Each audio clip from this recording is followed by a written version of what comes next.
And welcome back. Today we talk about a Sony lens, a Sony full frame lens, the 2270, where is it? 2270 f4 that you can read over here.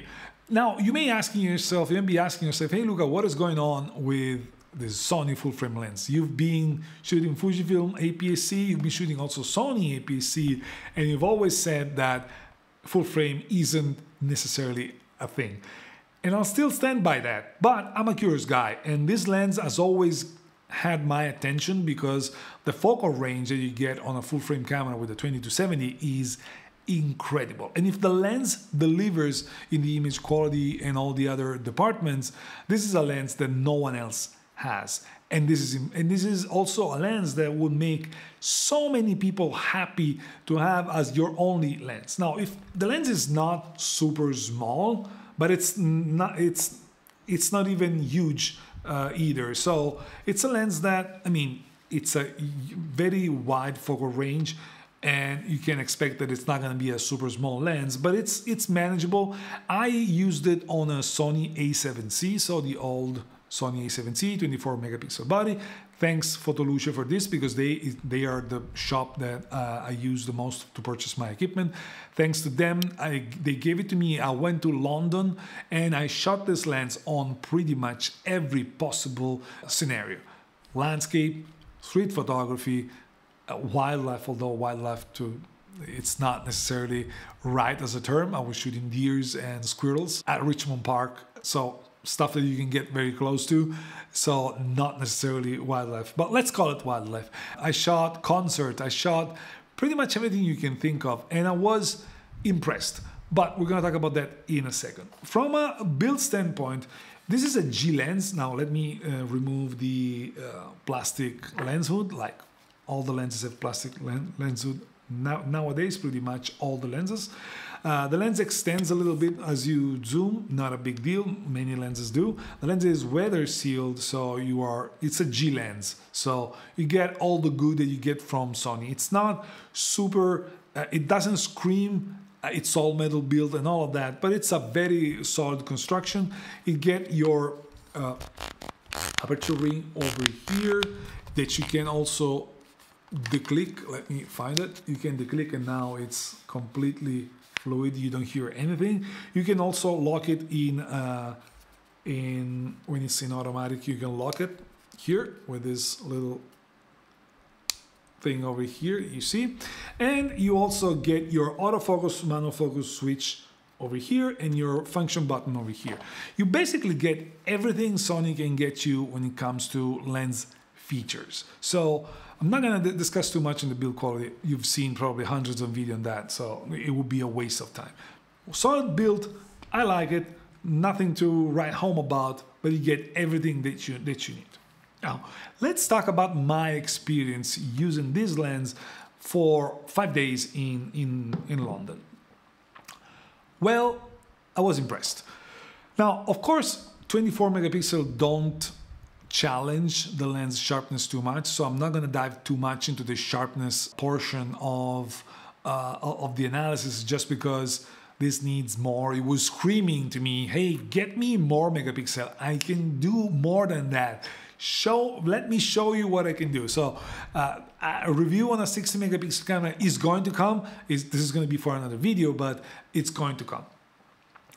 And I was using this lens as my main lens for these 5 days in London. I also had another lens, the brand new 16 to 25, again from Sony. It's a G lens, but we're going to talk about that lens in a separate video.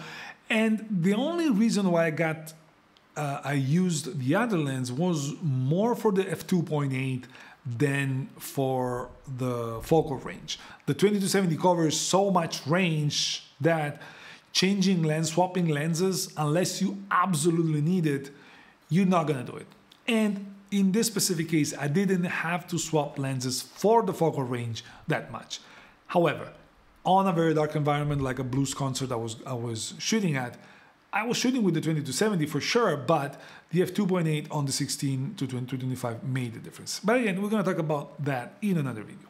Going back to this lens, I could not be happier with the results that I got. And That's surprising because a lens like this 20-70, it's a sum of compromises. It's really a very difficult lens to even think of, and they not only thought about it, they made it and they made it work. Plus, the one thing that I noticed once I got back home, I was editing the raw files. Since the lens gets, like all the lenses nowadays, gets distortion correction done in camera with profiles or in the software afterwards, but there's lens profiles. The lens is much wider than 20 millimeters.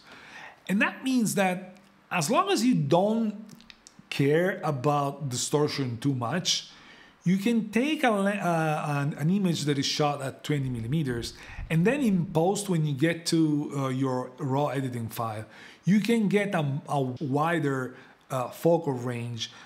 Again, as long as you don't mind the distortion that you get out of it. But that means that you get basically a 16-70. Again, the distortion may bother you. Of course, if you're doing architecture, you're not going to do that. That's pretty obvious. But there are moments where that is not so important and you can deal with the distortion. In that case, you can get wider. On top of that, with the new 60 megapixel cameras that Sony has, A7CR and A7R5, you get a APS-C mode that still ensure that you have 26 megapixels. That means that you basically have a 16-105, assuming you don't care that much about distortion at the super wide end and you don't mind having only 26 megapixels on the telephoto end. Now, let's talk about the 26 megapixels, because that still means that you get the highest resolution on an APS-C other than Fujifilm cameras with 40 megapixel and the Canon R7 with 32. But other than those, all the APS-C cameras have 26 megapixels or less. And what's more impressive is the image quality. The sharpness, again, on the 24 megapixel sensor it's not that challenging, but the sharpness was there. The colors, I love that. I love the colors that I was getting. I love the bokeh that I was getting out of it. I love the fact that you could get very close to subjects and obliterate the background, and the background gets a very nice bokeh that I didn't expect. Even when the background is kind of busy, the bokeh comes out pretty impressively good. So all in all, this lens surprised me beyond my best expectations. And that's a lot. That means a lot, because that means that you can get this lens, slap it on an A7C type of body and get a very compact, portable, of course, it's not an APS-C body with super small lens, but it's compact and portable lens that covers you pretty much for 95% of the things that you're gonna do on your travels, on your hiking, on landscape also, because not always you need super wide or super telephoto lenses. This covers, if you only have this, you're gonna get a lot out of this. Of course, if it was f2.8, it would be better because it would cover also weddings and all of that, but it would be a ginormous lens. I believe it would be a ginormous lens. But as a f2.8, as an f4 2270, I could not expect anything better than this.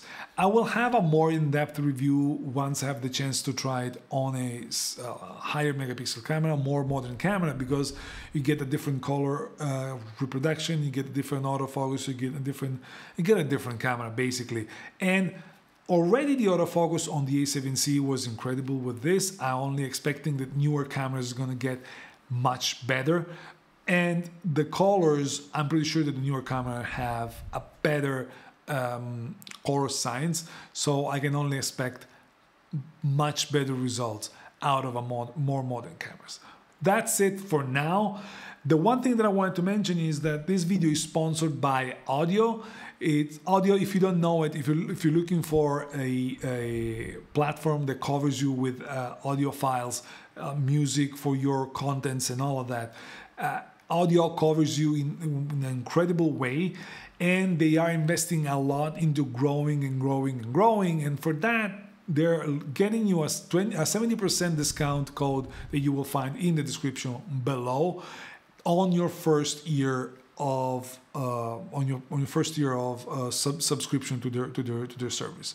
I've started to use it a while ago. I'm loving it, and I'm happy to share that 70% discount code with you because I'm liking it a lot, and I believe you should give it a try. That's it for today. The music that you're gonna see in this slideshow at the end of the video is from Audio. I'll write which music it is, and I'll see you in the next one. Don't forget to subscribe, leave me a like, and comment down below what you think about the lens, what you think about what I said about all of this. Ciao, and I'll see you in the next one.